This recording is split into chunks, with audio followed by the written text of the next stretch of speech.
ನಮಸ್ತೆ. ಕಾಯಲ್ಲಿ ಮಾಡೋದು ಈಗ ನಾನು ತೋರಿಸ್ತಾ ಇದ್ದೀನಿ. ಕಾಯಲ್ಲಿ ನೋಡಿ, ಒಣ ಕೊಬ್ಬರಿನಾದರೂ ತೊಗೋಬೋದು. ಒಂದಿನಕ್ಕೆ ಉಪಯೋಗಿಸಂಗಿದ್ರೆ ಹಸಿ ಕೊಬ್ಬರಿ ಸಾಕು. ಒನ್ ಟೈಮ್ಗೆ ಮಾಡೋಂಗಿದ್ರೆ ಒಂದು ಅರ್ಧ ತೆಂಗಿನ ಚಿಪ್ಪಷ್ಟು ಹಸಿ ಕೊಬ್ಬರಿನ ಇಲ್ಲಿ ಕಟ್ ಮಾಡಿ ಇಟ್ಕೊಂಡಿದ್ದೀನಿ. ತುರಿದಾದರೂ ಇಟ್ಕೊಬೋದು. ಒಂದು ಅಚ್ಚು ಬೆಲ್ಲ, ಇದನ್ನು ತುರಿದ್ಬಿಟ್ಟು ಇಟ್ಕೊಂಡಿದ್ದೀನಿ. ಗಸಗಸೆ ಕಾಯಲ್ಲಿ ಮಾಡೋದು ಹೇಳ್ತಾ ಇದ್ದೀನಿ. ಕಾಯಲ್ಲೂ ನಾವು ಆಲೂಬೊಟ್ಟು ಅಂತ ಮಾಡ್ತೀವಿ. ಆಲೂಬೊಟ್ಟು ಅಂದರೆ ಪೂರಿ ಮಾಡಿಕೊಂಡು ಅದಕ್ಕೆ ಈ ಕಾಯಲ್ಲಿ ಹಾಕೊಂಡ್ರೆ ಅದು ಆಲೂಬೊಟ್ಟು ಆಗುತ್ತೆ. ಮತ್ತು ಕಡುಬು ಮಾಡ್ತೀವಿ, ಅಕ್ಕಿ ಕಡುಬು ಮಾಡ್ತೀವಿ. ಅಕ್ಕಿ ಕಡುಬಿಗೂ ಈ ಕಾಯನ್ನ ನಾವು ಹಾಕ್ಕೊಬೋದು. ಅವರೆಕಾಳು ಕಿಚಡಿ, ಹೆಸರುಬೇಳೆ ಕಿಚಡಿ, ಎರಡೂ ಕಿಚಡಿಗೂ ಈ ಕಾಯನ್ನ ನಾವು ಹಾಕ್ಕೊಬೋದು. ನಮ್ಮ ತುಮಕೂರು ಕಡೆ ಇದು ಎಲ್ಲದಕ್ಕೂ ನಾವು ಹಾಕ್ತೀವಿ. ಕಾಯಲ್ಲಿ ಹೇಗೆ ಮಾಡೋದು ಅಂತ ನಾನು ಹೇಳ್ಕೊಡ್ತೀನಿ. ಇಲ್ಲಿ ಏಲಕ್ಕಿ ಪುಡಿನೂ ಇದೆ ನೋಡಿ. ಇಲ್ಲಿ ಕಾಯಲ್ಲಿ ಇವಾಗ ಇದನ್ನು ರುಬ್ಕೊಳ್ಬೇಕು. ತೆಂಗಿನಕಾಯಿ ಅರ್ಧ ಚಿಪ್ಪನ್ನಷ್ಟು ತೆಂಗಿನಕಾಯಿ, ಒಂದಚ್ಚು ಚಿಕ್ಕಚ್ಚು ಬೆಲ್ಲ,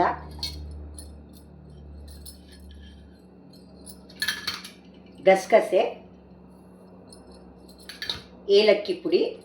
ಏಲಕ್ಕಿ ಎರಡು ಹಾಕ್ಕೊಂಡ್ರೂ ಪರವಾಗಿಲ್ಲ, ನಾನು ಪುಡಿ ಮಾಡಿ ಇಟ್ಕೊಂಡಿದ್ದೀನಿ. ಹಂಗಾಗಿ ಏಲಕ್ಕಿ ಪುಡಿ ಒಂದು ಸ್ವಲ್ಪ ಹಾಕ್ತಾ ಇದ್ದೀನಿ. ಇದಿಷ್ಟನ್ನು ನಾವು ಮಿಕ್ಸಿ ಇದ್ರ ಜಾರಲ್ಲಿ ಗ್ರೈಂಡ್ ಮಾಡಿಕೊಂಡು ಇಟ್ಕೊಬೇಕು. 2 ನಿಮಿಷ ಸಾಕು. ಯಾಕೆಂದರೆ ನಾವು ಕಾಯಲ್ಲೂ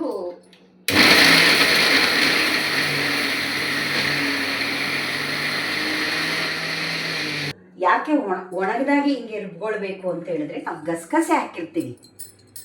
ಗಸಗಸೆ ಹಾಕಿದ್ದಾಗ ನೀರು ಹಾಕಿದ್ರೆ ಗಸಗಸೆ ತುಂಬ ನುಣ್ಣಗಾಗೋದಿಲ್ಲ. ಆ ಗಸಗಸೆ ಹಾಗೆ ಇರುತ್ತೆ. ಹಾಗಾಗಿ ನಾವು ಇಲ್ಲಿ ತರಿ ಅಂತ ಹಾಗೆ ನೀರು ಹಾಕ್ತೀರ ರುಬ್ಕೊಂಡು. ಈಗ ನನಗೆ ಎಷ್ಟು ಬೇಕೋ ಅಷ್ಟು ನೀರನ್ನ ಹಾಕ್ಕೊಳ್ತಾ ಇದ್ದೀವಿ.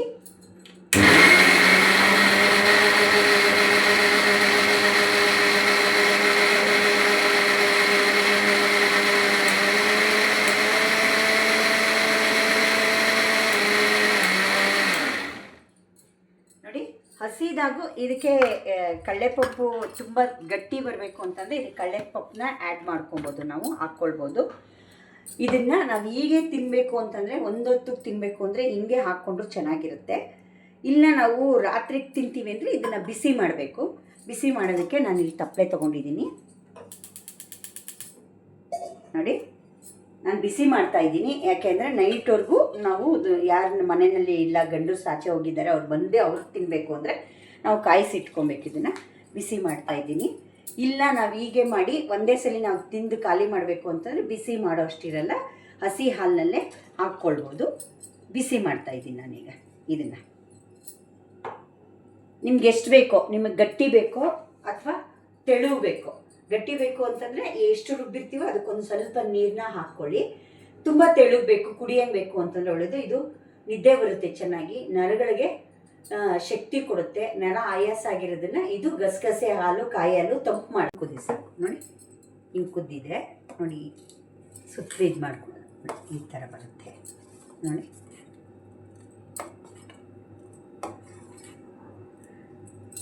ಆಗಿದೆ ಅಲ್ವಾ?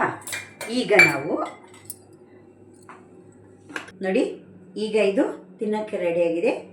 ಅವರೆಕಾಳು ಇದ್ಕಿರೋ ಅಂಥ ಕಿಚಡಿ, ಕಾಯಲ್ಲು.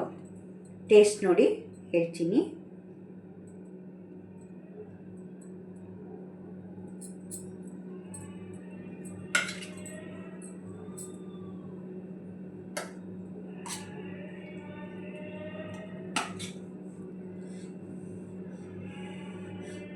ಬಿಸಿ ಬಿಸಿ ಇದೆ, ಅದಕ್ಕೋಸ್ಕರ.